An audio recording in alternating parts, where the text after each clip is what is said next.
மென்முறையில் அவர் வாங்கின விடுதலை சும்மா வாங்கலை. அவர் எழுதி எழுதி எழுதின்னு எழுதி நாடு பூரா பரப்பி எல்லாரையும் படிக்க வச்சு, அப்புறம் அதை பாதி பேர் ஒத்துக்கின்னு பாதி பேர் ஒத்துக்காமல், அப்புறம் அது எப்படி மென்முறை எப்படி வீரம்னு விளக்கி அவ்வளோ பொறுமையாக தன் வாழ்நாள் முழுக்க எழுதி எழுதி எல்லாம் இது பண்ணி ஜெயிச்சு காட்டினார். அதான் அவருடைய சக்ஸஸ். என்னன்னா, சுதந்திரம் வாங்கி காட்டினார். முன்னால் கட்டபொம்மன்லேருந்து பகத்சிங் வரைக்கும் எல்லாரும் தூக்கில் தொங்க விட்டுட்டான் வெள்ளைக்காரன். இவங்களால சுதந்திரம் வாங்க முடியல. அப்போ அவன் வன்முறைக்கு எதிரான கருவி எதுன்னு பார்த்து மென்முறை தான் சொல்லிட்டு மென்முறை கொண்டு வந்து அறிமுகப்படுத்தி கொண்டு வந்தார். அந்த மென்முறையில் எல்லாரும் அவர் வந்து வெற்றி பெற்றது வந்து இந்தியா சுதந்திரம் வாங்கிட்டார். ஓகே, யார்கிட்டன்னா சிலுவையில் அரைஞ்சும் பாவிகளே இவர்கள் தெரியாமல் செய்கிறார்கள், பிதாவே இவர்களை ரட்சியும்னு சொன்ன அந்த இயேசுனுடைய பின்பற்றுகிற கிறிஸ்தவர்களை எதிர்த்து அவங்களுக்கே மென்முறையை சொல்லி கொடுத்து ஜெயிச்சு காட்டினார் காந்தி. ஆனால் அவர் ஜெயிச்ச அந்த மென்முறையிலேயே ரொம்ப டாப் எதுன்னு சொன்னால், அவ்வளோ பெரிய காந்தி என்ன காந்திக்காக உயிரையே கொடுப்பான். ஏன்னா சுதந்திரமாக வாங்கிட்டார். வாங்கிட்டு வெற்றி கொடி பறக்குது. எல்லாம் முடிச்சிட்டார். அவர் கரெக்டாக கொண்டு வந்துட்டார் சொல்லிட்டு அவ்வளோ கூட்டம். அவருக்கு என்ன, அவரை பார்க்க வரத்துக்கு லட்சக்கணக்கான கூட்டம். அவரே எழுதுறாரு, நான் இப்போ ஒரு காட்சி போகிற மாதிரி ஆகிட்டேன். நான் எந்த இடத்துக்கு போனாலும் என்னை பார்க்குறதுக்கு லட்சக்கணக்கில் ஜனங்க வராங்க. என்னத்துக்கு வரீங்கன்னு கேட்டார் அவர். என்னத்துக்கு வரீங்க? கொள்கையை தெரிந்து கொள்ளுங்கள், போராட்டம் பண்ணும்போது வாங்க அப்படிலாம் சொல்லி நல்லா கொண்டு வரார். அவருடைய வெற்றியே பெரிய வெற்றி எதுன்னா, அந்த பாப்பானுக்கு தான் தெரியும் இல்லையா, பிராமணனாலே ஒரு நான் பிராமின் தலை தூக்கும் போதே பாப்பானுக்கு கருன்னு கருவும். அப்போ இவனை எப்படி ஒழிக்கலான்னு உள்ள திட்டம் போட்டுக்கினே இருப்பான் ஒரு பாப்பான. அப்புறம் ஒன்று ஒன்றா சொல்லி அதை அப்படியே கலெக்டிவாக எடுத்துன்னு போவான். அவர் வந்து அரிஜன ஆலய பிரவேசத்தை செஞ்சு காட்டினார்.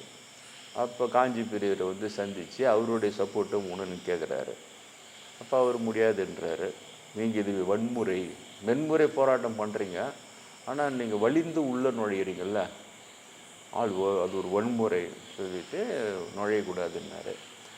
அப்போ தெரியாது இவங்களுக்கெல்லாம். ஏன் நான் சொல்கிற வரைக்குமே கூட தெரியாது. இந்த பிராமண பீடாதிபதிகள்ன்றவங்க சங்கம் வச்சு அவங்க ஜாதிக்கு விரோதமானவங்களை இவன் வந்து அதர்மவாதின்னு பழி போட்டு கொலைப்படுறவனுங்கன்ற உண்மை அப்பவும் தெரியாது. காந்தி வரைக்குமே தெரியாது. ஆனால் அதான் பண்ணாங்க. புரியுதா? பாப்பானை ஏற்பாடு பண்ணி சுட்டு கொண்டான். நான் அப்போ சொல்கிற மாதிரி காந்தியை கொள்றதுக்கு ஒரு பெரிய வீரமே தேவையில்லை. ஒரு சுக்குமாந்தடி வச்சுன்னு இருக்குது, அரைத்துண்டை கட்டின்னு. அதை போய் ஒரு பெரிய வீரம் மாதிரி பாப்பான் சுட்டு கொண்டான். ஆனால் அதில் காந்தியினுடைய வெற்றி எது தெரியுமா? அவ்வளோ கூட்டம் இருந்தது.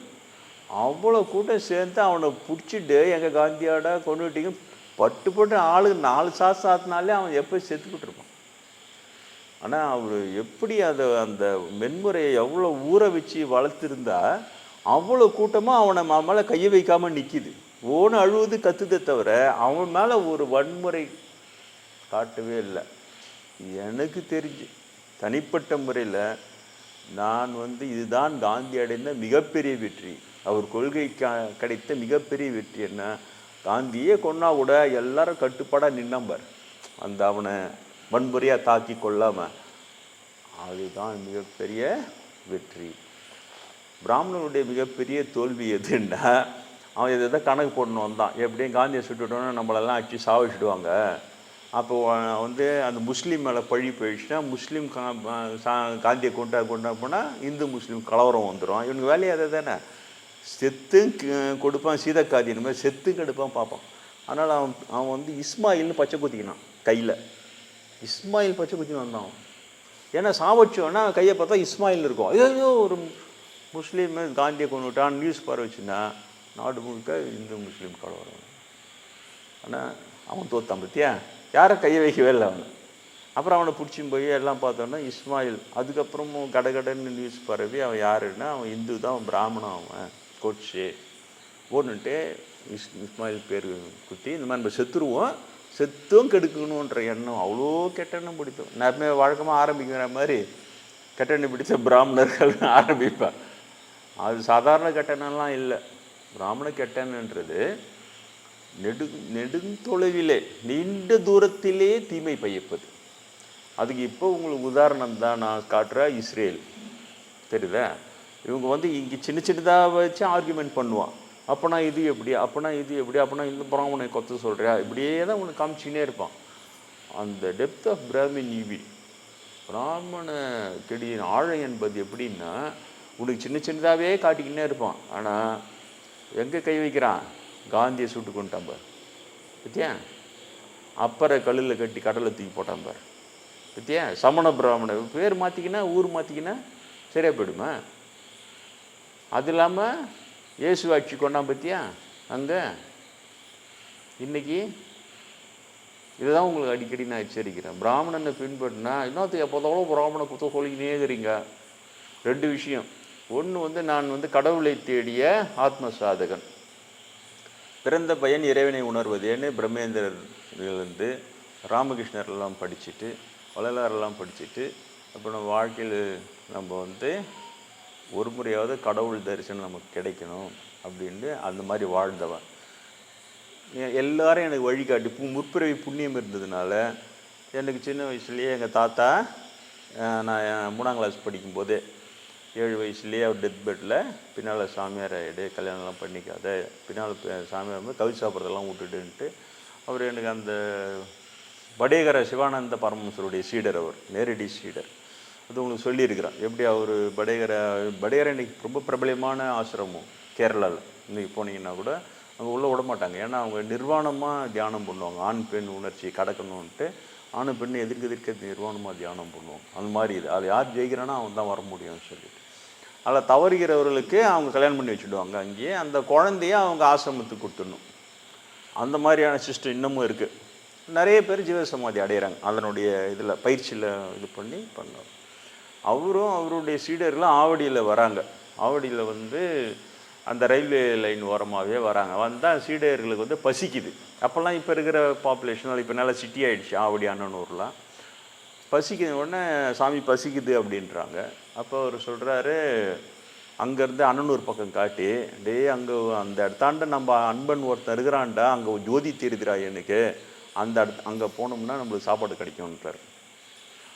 அவங்க நடந்து ஆவடியிலேருந்து அண்ணனூருக்கு அந்த ரயில்வே லைன் மேலேயே வந்து அப்புறம் அண்ணனூருக்கு வராங்க. வந்து இங்கே யார் அடியார்களுக்கு சாப்பாடு போடுவாங்க அப்படின்னா எங்கள் தாத்தா தான்.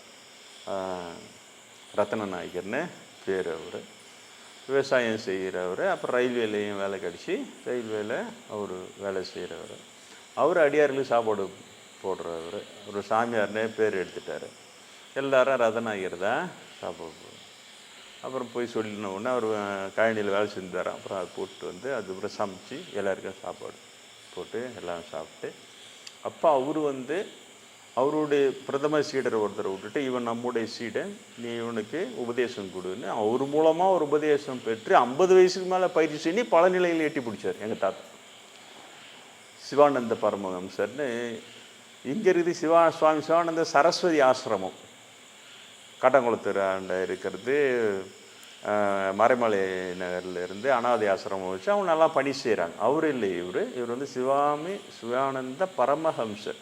கேரளாவில் மலையாளி. அவர் கேரளாவில் பிரபலமாக இருக்குது அந்த. அப்போது அந்த மாதிரி தாத்தாவுக்கு அந்த அவருக்கு இது பண்ணார். அப்புறம் அவர் வந்து சின்ன வயசுலேயே எனக்கு வந்து 7 வயசு இருக்கும்போது 4 வயசுல ஒன்றா செத்துட்டாங்க. அதனால் 3ஆம் கிளாஸ் 7 வயசுலேயே 3ஆம் கிளாஸு படிக்கும்போது டெத் பெட்டில் என்னை கூப்பிட்டு அந்த முறையில் எனக்கு தியானம்லாம் சொல்லி கொடுத்து கையில் திராட்சை எடுத்து கசக்கி அதை ப்ரேயர் பண்ணி ப்ளஸ் பண்ணி பிரசாதம் சாப்பிட்டுட்டுன்னு சொல்லி கொடுத்து, நான் இப்போ சொல்கிறது ஞாபகம் வச்சுக்கோ அப்படின்னாங்க. அவர் என்னுடைய முதல் குரு இல்லையா? கரெக்டாக சொல்லிடுற. இப்போ போகும்போது அந்த வயசானவங்க அங்கே இருக்கிறவங்க என்ன சொல்கிறாங்க, அவர் அவர் இருக்கும்போது இவங்களாம் சின்ன பசங்க, எங்கள் மாமா ரேஞ்சில் இருக்கிறவங்களாம். அவங்களாம் என்ன சொல்கிறாங்க, நாங்கள் சின்ன வயசில் உங்கள் தாத்தா கூட சொல்லுவார் எங்களுக்கு, என்னுடைய பேர பிள்ளைங்களில் ஒரு பையன் ஒரு பேரன் வந்து முக்தி அடைவான், நான் எட்டி பிடிக்காத நிலையெல்லாம் அவன் எட்டி பிடிப்பான் அப்படிலாம் சொன்னார். இப்போ உன்னை பார்த்த உடனே எனக்கு அவர் சொன்னது நிரூபணமாக இருக்குது சொல்லிட்டு இப்போ போகும்போது அன்னூர் போகும்போது சொல்கிறாங்க. சரி, அடுத்தது தான் அங்கேருந்து வந்து அங்கே வளவனூரில் இங்கே படித்து கொண்டு விளையாடினு இருந்து அதுக்கப்புறம் வாழ்ந்த பிறகு 19 வயசில் நான் ஹைவேஸில் ஒர்க் பண்ணும்போது அங்கே இதில் போகிறேன் உண்ணாமலை அம்மன். அப்போ தான் உண்ணாமலை அம்மன் வழி காட்டுறாங்க. நான் பரிசுத்தமான வாழ்வாளரன் சிரிக்கிறாங்க முதல்ல. அப்புறம் அப்போ அவங்க தான் எனக்கு சொல்லித்தராங்க. அப்போ ஞானகுரு உண்ணாமலை அம்மன் தான்.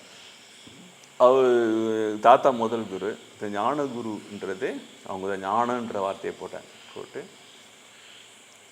ஞானம் வந்தால் தான் பரிசுத்தமாக. இப்போ நீ நல்லவன் தான் ஆனால் பரிசுத்தமானதில்லை. இதை சொல்லணும் இல்லை. இப்போ நீங்கள் இவங்க சொல்கிறானுங்களே இந்த இயக்கம் இந்த இயக்கன்றாங்களே, ஒருத்தனாவது ஞானம் தேடு, ஞானத்தை தேடு, ஞானத்தை தேடினா தான் பரிசுத்தமாவ, ஞானத்தை தேடு யாருன்னா சொல்கிறானே? சொல்லவே மாட்டேன். அவனும் தேடல, அவனுக்கு அதில் நபி கிடையாது. புரியுதா? இந்துடா அப்படின்னு உசுப்பேத்தி அதில் ஜாதிடா, அதில் நொந்துடா, நோவை வச்சு வாழ வைக்கிறது தான் இவங்களுக்கு வேலையே. எனக்கு உண்ணாமலை அம்மா சொல்கிற வரைக்கும் எனக்கு என் கையில் கிடைக்கலையே. இதே வளர்நூலில் தானே வாழ்ந்தேன், நானும் இந்து தானே. உண்ணாமலை அம்மா சொல்கிற வரைக்கும் என் கையில் ஞானன்ற வார்த்தை வரல. இந்த எனக்கு இது இருக்குது. அப்புறம் எல்லோரும் அங்கே இருக்கிறவங்களுக்கு கேட்குறேன், ஞானம்னு ஒன்றுக்குது. அப்போ ஞானம் வந்தால் தான் தம்பி ஞானி, இல்லைன்னா ஞானம் இல்லைன்றாங்க. மறுநாள் போய் கேட்குறேன், எனக்கு எப்போ ஞானம் வரும்? ஏற்கனவே ரமணராக இருந்தேன் சொல்கிறாங்க. அப்போ கூட எனக்கு ஞாபகம் வரல. சாமியாரே பல காலம் கழிச்சு இங்கே வந்தோடனே தான் இந்த 10 வயசுலேயே எனக்கு வளவனூர் வீட்டில் எங்கள் அப்பா சின்னதாக லைப்ரரி மாதிரி ஒரு இது ஷெல்ஃபில் வச்சுருப்பார் புஸ்தகம்லாம். நான் இப்படி வரும்போது ஒரு ரமணர் போட்டு ஒன்று டக்குன்னு கீழே உழுது. இப்போ அதை எடுத்த உடனே யாரோ என்கிட்ட இந்த சாமியார் நீ தாண்டா அப்படின்னு சொல்கிற மாதிரி இருந்தது. அப்புறம் நேரம் எங்கள் அம்மா கிட்ட எடுத்துன்னு போயிட்டு இந்த மாதிரி இந்த சாமியார் நீ தாண்டா அப்படின்னு யாரோ சொல்கிற மாதிரி இருக்குது எனக்கு, இது யாருன்னு கேட்குறேன். அவங்களுக்கு இப்போ மாதிரி அப்போ ஃபேமஸ் இல்லை ரமணர். அவங்க தெரியல எங்கேருந்து அப்பா வச்சுருந்த புஸ்தகம் ஊழ்ந்தது. சரி உங்கள் அப்பா வரட்டும் கேட்குறேன். அப்புறம் அப்பா வந்தோடனே கேட்குறாங்க, இந்த மாதிரி பையன் சொல்கிறான் இது சாமியார் நீ தாண்டா சொல்கிற மாதிரி, யார் இவருன்னு. அவர் பாங்கி பேர் ரமணர், திருவண்ணாமலையில் ஃபேமஸாக இருந்தார் சொல்லிவிட்டு அவருக்கு ஒரு கன்ஃபியூஷன் வந்துடுச்சு. இந்த மாதிரி சொல்கிறான்னொடனே இல்லையே அவர் உயிரோடு இருக்கும்போதே அவன் பிறந்துட்டு இருப்பானே அப்படி அந்த கன்ஃபியூஷன் வந்துடுச்சு அவருக்கு. அது சரியாக இது பண்ணிக்க முடியல. அவருடைய 10 வருஷம் கழித்து அதே நாளில் பிறகுறேன். அந்தளவுக்கு அவங்களுக்கு ஆராய்ச்சி இல்லை சொல்லிவிட்டு கூட அவன் எதுவும் வளர்றான் நீ என்னமோ கேட்டுன்னு போய் எடுத்து வச்சு பண்ணி திருத்தி விட்டான். அதுதான் ஒரு இன்சிடெண்ட். அவங்க நெகட்டிவில் இப்படி கொடுக்க எனக்கு அதுக்கு மேலே ஆராய்ச்சி வரல. ஆனால் கரெக்டாக 19 வயசில் உண்ணாமலை நீ ரமணராக இருந்த உனக்கு என்னடா இது இவங்க சொன்ன. ஆனால் என்னோட நல்ல பழக்கம் என்னென்னா இதெல்லாம் வெளியில் யார்கிட்டையும் சொல்கிறதே இல்லை, யார்கிட்டையுமே சொல்லலை. சாமியாராகி தேர்ச்சி பெற்ற பிறகு தான் பொறுமையாக அதெல்லாம் சொல்கிறேன். அப்போட ரொம்ப சொல்லலை. அப்புறம் பிரம்மேந்திரர் வந்து இப்படியே எவ்வளோ நாள் இருப்ப சொல்லணும் அப்படின்னார். சொல்லலைன்னா அதை சொல்லுவதற்காக ஒரு பிறவி வரப்போகிறாயான்னு கேட்டார். என்னடா இது ரொம்ப போச்சு சொல்லிட்டு அப்புறம் தான் இவங்களெல்லாம் கூப்பிட்டு இது மாதிரிப்பா இது மாதிரி ரமணராக இருந்தேன் அதெல்லாம் சொல்லி அப்புறம் பிரம்மேந்திரகிட்டே போய் கேட்டேன். அவர் வீட்டில் போயிட்டு இது பண்ணும்போது அவர் ஒரு வருஷம் கழிச்சு அங்கே இருக்கிறவங்களுக்கெல்லாம் பரவிடுச்சு. அப்புறம் நான் போயிட்டு சாமி இது மாதிரி என்னுடைய முற்பிறவிலாம் சொல்லின்னு வரேன்னு, இது குருன்ற முறையில் நீங்கள் எதுவுமே சொல்லலையே எனக்கு பாரு, நான் இந்த மாதிரி பிறவிலாம் சொல்கிறேன், இப்படி சொல்கிறேன் அப்படி இப்படி சொல்கிறேன்னு அவர்கிட்டே கேட்டு அப்படிலாம் இல்லை. ஏன்னா அவர் வந்து ஞான நிலையில் எல்லாம் தெரிந்தவர்ன்ற இதில் நான் இருக்கிறேன். அந்த அண்டர்ஸ்டாண்டிங். ஏன்னா நம்ம சொல்லும் போதே நம்ம சொல்கிறதெல்லாம் அவருக்கு தெரிஞ்சிருக்குதுன்னு தெரிஞ்சிடவே நான் அதை சொல்கிறேன், அவரும் அதை கன்ஃபார்ம் பண்ணுறேன். அப்போ தான் சரியாக சொல்லி கொண்டு வருகிறீர்கள் அப்படின்ட்டு சொன்னார்.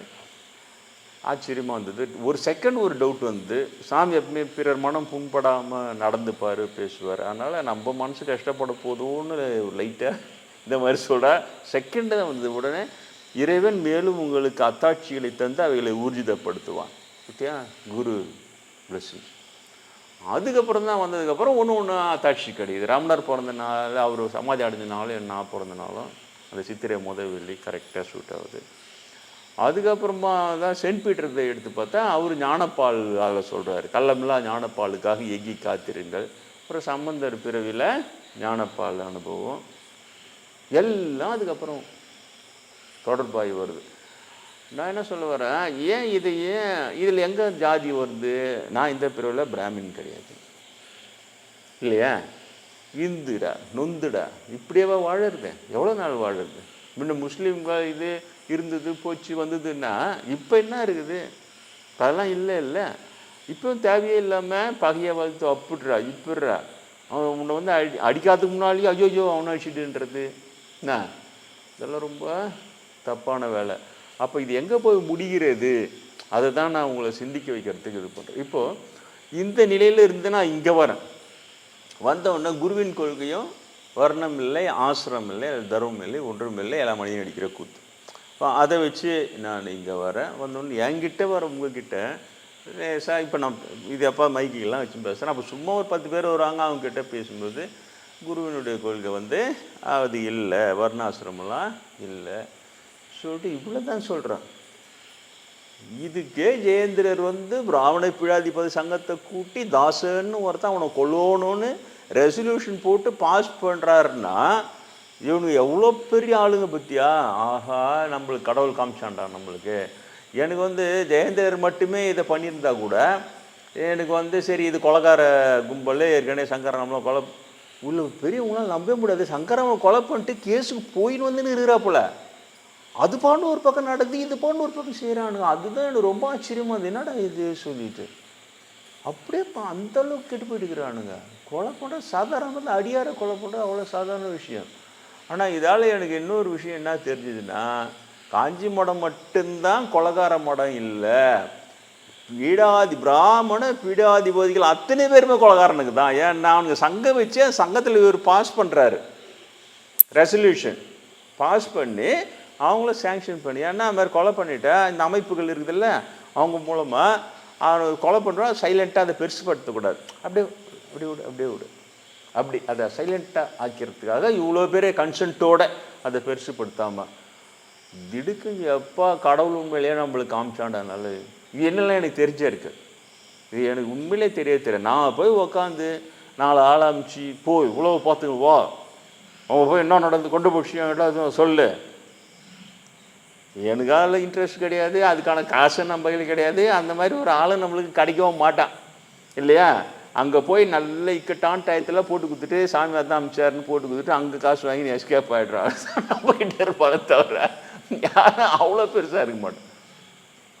அப்போ அந்த கடவுள், நான் ஏன் கடவுளை நம்பணும்னு சொல்கிறேன்னா, கடவுளை நம்பும்போது நம்ம ஏமாறாமல் உண்மையிலே என்ன நடக்குது கடவுள் பேரெல்லாம் அதை காட்டேனா இல்லையா? இப்போ அவன் எவ்வளோ பீடாதிபதியாக ஒன்றா இருக்கட்டும் இல்லையா, ஒரு தலைக்கு 10 கோடி கொடுக்குற அளவுக்குலாம் அவன் பெரிய பணக்கார பீடாதிபதியாக கூட இருக்கட்டும், எனக்கு அவனுக்கு மேலே மதிப்பு வருமா?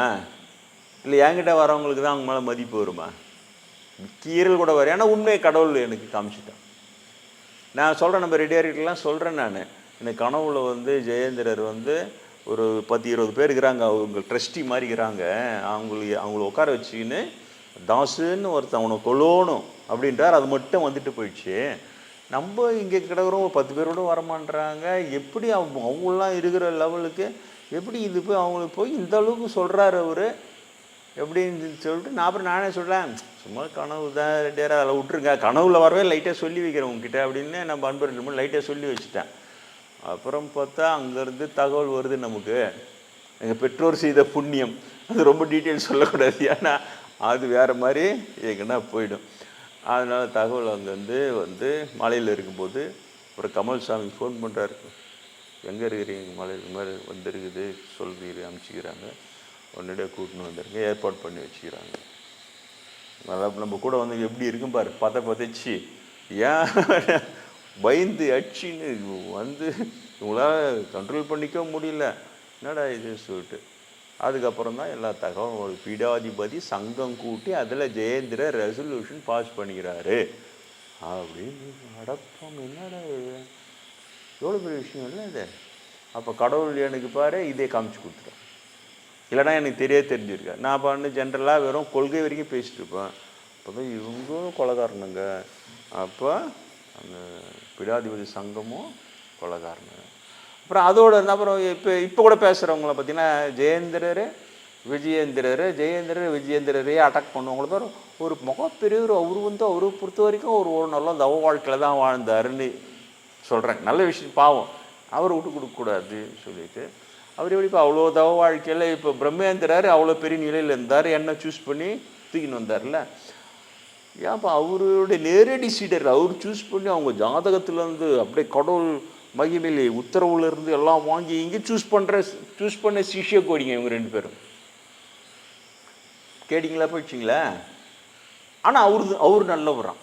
அப்படியே அவரை பற்றி, ஜெயேந்திரை பற்றி ஒரு இது போடுறேன் டாபிக் யூடியூப்பில், கீழே அப்படியே வந்து இன்னொரு இருந்தாலும் முகப்பிரிவாக ரொம்ப உயர்ந்தவர் அவர், நாங்கள் அவரை வந்து நாங்கள் விசுவாசிக்கிறோம்.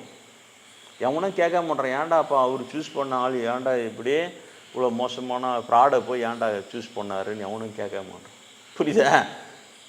அவர் ஒன்றும் செய்ய முடியாது.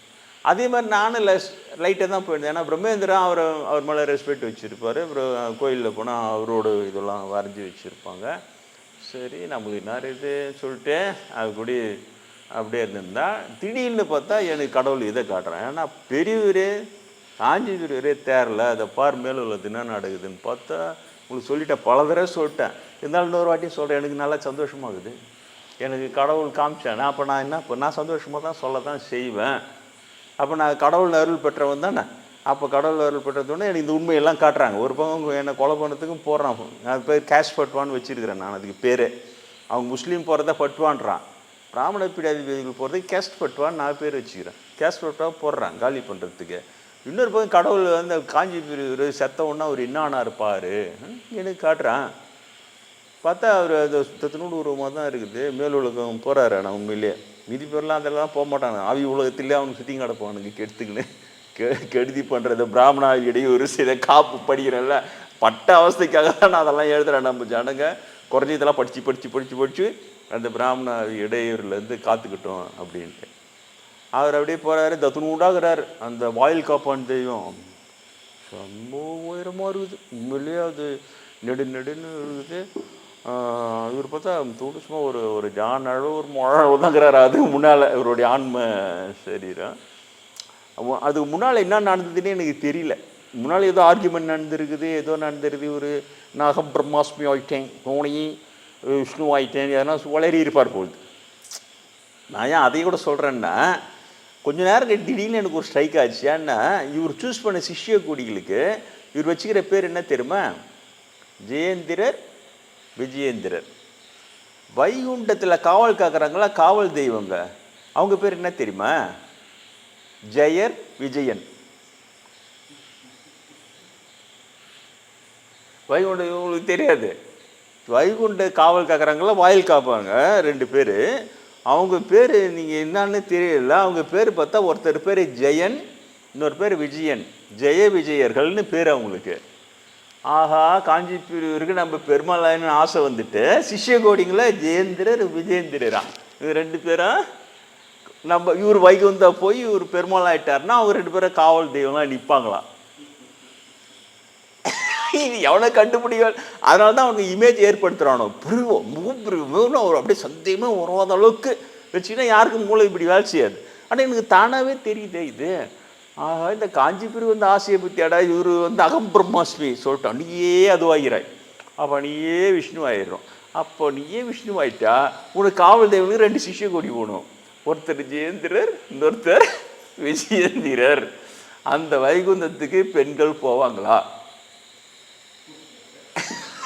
நான் கேட்குறேன். இப்படி ஒரு வைகுந்தம் அமைச்சு அதில் காஞ்சிபுரம் உள்ளே இருக்கட்டும், வாசலில் ஜெயேந்திர விஜயேந்திர நிற்க வச்சா பெண்கள் போக முடியுமா அந்த வைகுந்தத்துக்கு? அது போட்டோம். இவர் என்ன நினச்சாரு தெரியல. அவருடைய முன்னாடி நடந்ததெல்லாம் எனக்கு தெரியல. கரெக்டாக அந்த சீன் மட்டும் எனக்கு கடவுள் காமிச்சேன். அது இவர் வந்து தாவரார், அது மறுக்குது போகுது, உள்ளே அனல் பண்ண மாட்டேன்ட்டு அங்கேருந்து அப்படியே துண்டாங்கிறாரு. அவர் அப்படியே அவர் பவர் காட்டி தாவறாரு. அந்த காவல் தெய்வம் இருக்குதுல்ல, அது இருக்குது நடு இவர் அதுக்கிட்ட இவர் வீரம் கட்டி தாவுத.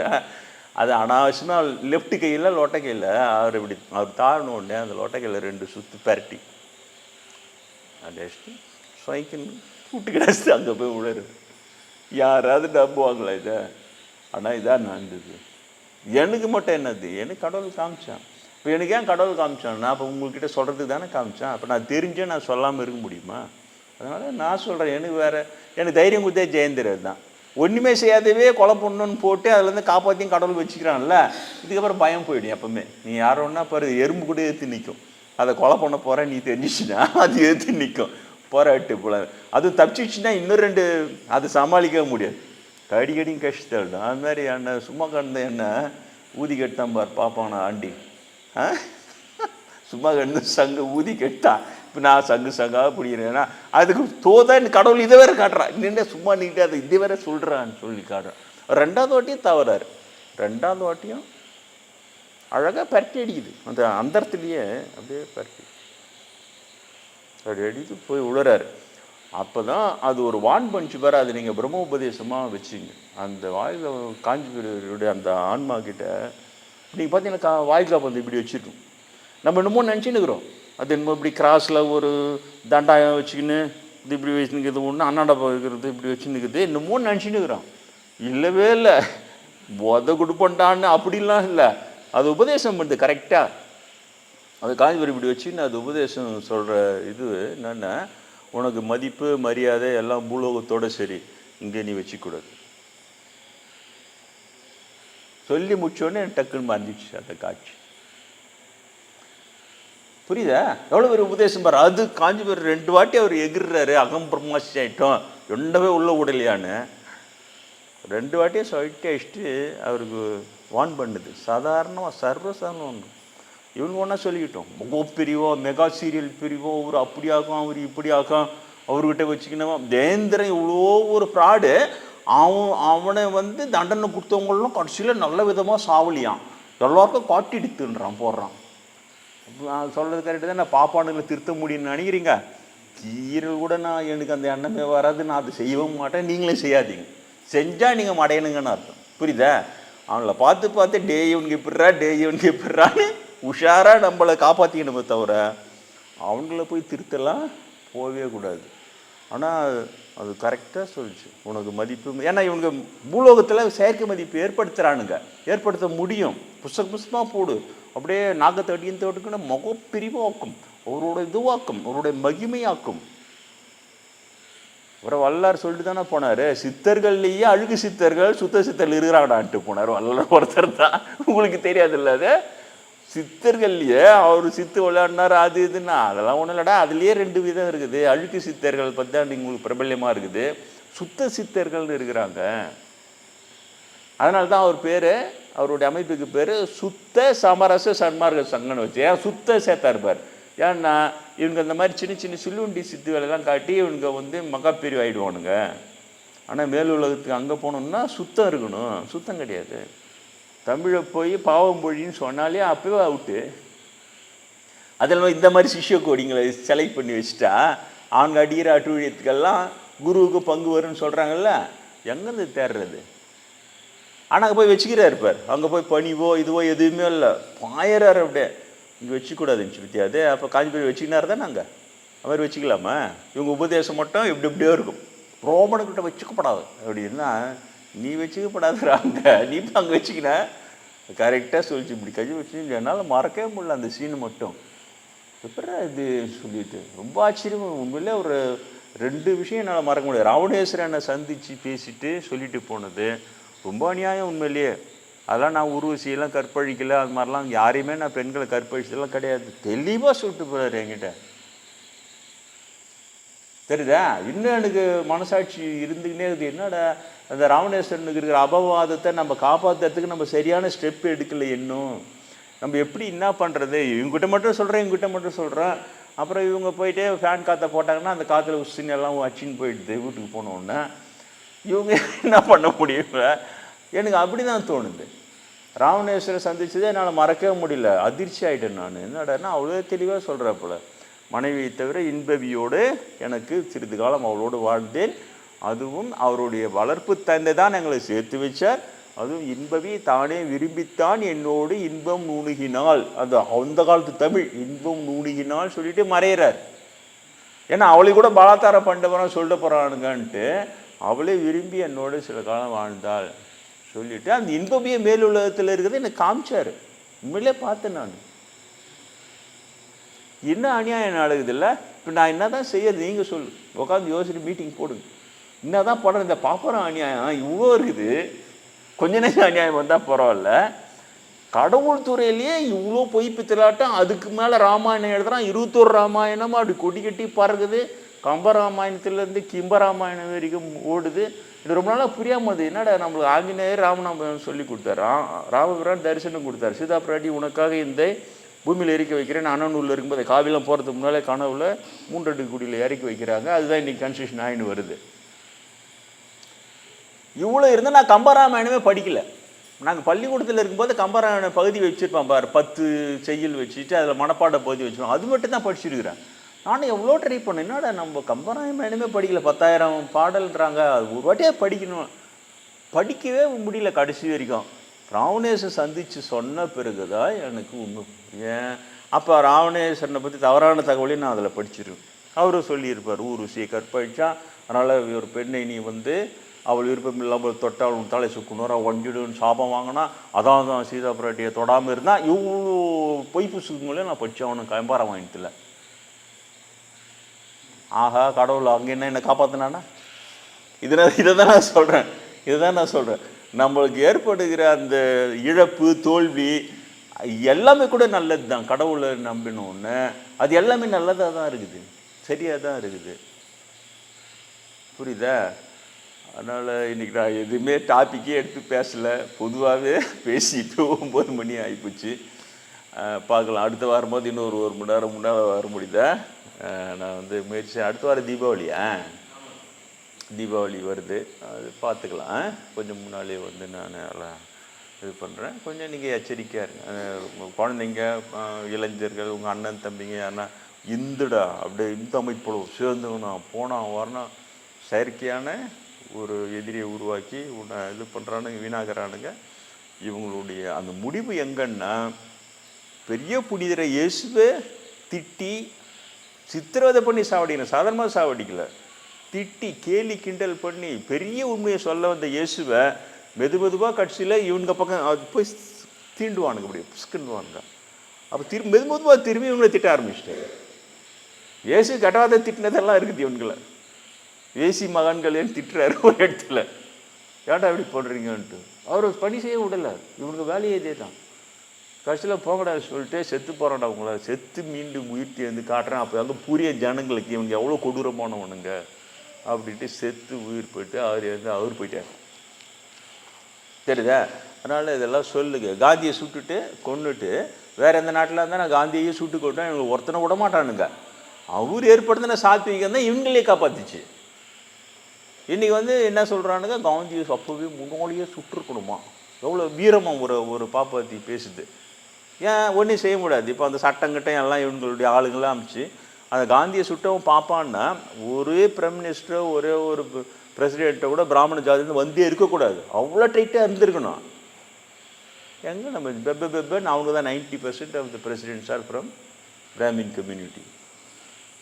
அவர் பார்த்தா செக்ரட்டரிஸ், இப்போ இருக்கிற செக்ரட்டரி, அந்த ஆட்சி அதிகாரத்தை ஆட்டி படிக்கிறவங்க அவங்க தான். அதில் 90% இவங்க. என்ன நடக்குது தெரியுதா?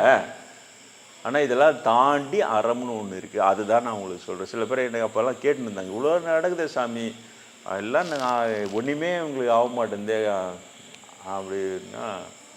இஸ்ரேல் நடக்குது பற்றியா, கண்ணெதிரியே காட்டினே இருக்குது. இப்போ நாஜிப்படி சித்திரவதை பண்ணி கொலை பண்ணது ஒரு பக்கம், அதில் தப்பிச்சு இவனுக்கு இஸ்ரேல் நாடே உருவாக்கினா கூட அவனால் நிம்மதியாக இருக்க முடியாது. ஏன்னா பாப்பா பேச்சை கேட்டு புனிதர்களை நிம்மதி இழக்க வச்சா அதுக்கு பிறகு அது பல 1000 வருடங்கள் கூட அந்த ஜனம் நிம்மதி எழுந்தான் ஆகும். அதை உங்கள் குழந்தைங்களுக்கு பேரம்பத்தின்னு சொல்லி வளர்த்துருவாங்க. அதில் போய் மாட்டிக்காதீங்க. பிராமணன் தலைமையில் அவன் உருவாக்கின அமைப்பை எவ்வளோ நல்லா அமைப்பாக இருந்தால் கூட அதில் போகாதீங்க. ஏன்னா அந்த எண்ணம் அதில் வேலை செய்யும். இதுக்காக தான் நீங்கள் சொல்லி மீண்டும் அடுத்த வாரம்